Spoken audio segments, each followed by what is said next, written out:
ധനലാഭത്തിലേക്കല്ല, അങ്ങയുടെ കൽപ്പനകളിലേക്ക് എൻ്റെ ഹൃദയത്തെ തിരിക്കണമേ.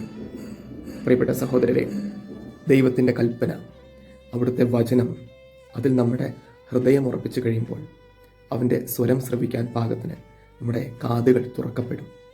അവനെ കാണുവാൻ പാകത്തിന് നമ്മുടെ കണ്ണുകൾ തുറക്കപ്പെടും. അവൻ്റെ വചനം ഗ്രഹിക്കാൻ പാകത്തിന് നമ്മുടെ മനസ്സുകൾ തുറക്കപ്പെടും. അതുകൊണ്ടാണ് നമ്മുടെ ചിന്ത, നമ്മളുടെ ആഗ്രഹം വചനത്തിലേക്ക് തിരിഞ്ഞിരിക്കണമെന്ന് സങ്കീർത്തകൻ നമ്മെ ഓർമ്മിപ്പിക്കുന്നത്.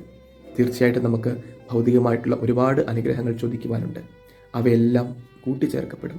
പ്രഥമമായിട്ടുള്ള നമ്മുടെ ആഗ്രഹം വചനത്തിലേക്ക്, അവിടുത്തെ കൽപ്പനകളിലേക്ക് എൻ്റെ ഹൃദയത്തെ തിരിക്കണമേ എന്നുള്ളതായിരിക്കട്ടെ. കാരണം ഈശോ തന്നെ നമ്മളെ ഓർമ്മിപ്പിച്ചിട്ടുണ്ടല്ലോ, ആദ്യം അവിടുത്തെ രാജ്യവും അവിടുത്തെ നീതിയും അന്വേഷിക്കുക, ബാക്കിയുള്ളതെല്ലാം കൂട്ടിച്ചേർക്കപ്പെടും.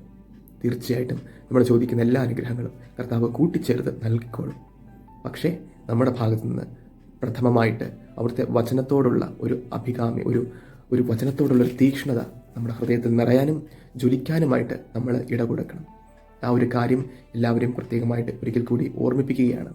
ഈശോയുടെ കൃപയും സമാധാനവും എല്ലാവരോടും കൂടെ നിത്യമുണ്ടായിരിക്കട്ടെ എന്ന് പ്രാർത്ഥിക്കുന്നു. നിങ്ങളുടെ നിയോഗങ്ങൾക്ക് വേണ്ടി ഞാൻ പ്രാർത്ഥിക്കുന്നുണ്ട്. അർപ്പിക്കപ്പെടുന്ന ദിവ്യബലികളിൽ എല്ലാവരെയും ചേർത്ത് വയ്ക്കുന്നുണ്ട്. കർത്താവിൻ്റെ തൃക്കരങ്ങളിലേക്ക്, അവിടുത്തെ ആണിപ്പഴുതുള്ള കരങ്ങളിലേക്ക്, അവിടുത്തെ ബലിയുടെ സകല യോഗ്യതകളിലേക്ക് നിങ്ങളെ ഓരോരുത്തരെയും സമർപ്പിച്ച് പ്രാർത്ഥിക്കുന്നു. കർത്താവ് നമ്മെ സമൃദ്ധമായിട്ട് അനുഗ്രഹിക്കട്ടെ.